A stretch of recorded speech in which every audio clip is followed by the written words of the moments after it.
მარინ ლეპენის სააპელაციო სარჩელზე პასუხი განსაზღვრავს იმას, შეძლებს თუ არა ულტრამემარჯვენე ლიდერი 2027 წლის საპრეზიდენტო არჩევნებში მონაწილეობას. 57 წლის ფრანგი პარლამენტარი სააპელაციო სასამართლოს დერეფნებში გამოჩნდა. იმ საქმის ფარგლებში, რომლითაც მას ევროკავშირის სახსრების გაფლანგვას ედავებიან. კერძოდ, მარტში მისთვის გამოტანილი განაჩენით, მარინ ლეპენმა 2004-16 წლებში ევროპარლამენტის სახსრები საკუთარი პარტიის ეროვნული გაერთიანების თანამშრომლებს მოახმარა, რაც ევროპულ კანონმდებლობასთან შეუთავსებელია.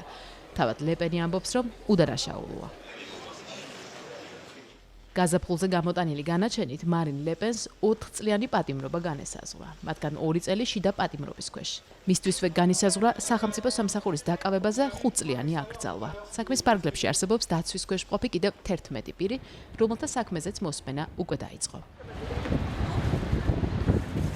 მარინ ლეპენის საქმის ირგვლივ სააპელაციო სარჩელის განხილვა 12 თებერვლამდე გაგრძელდება, თუმცა ვერდიქტის გამოტანას ზაფხულამდე ელიან.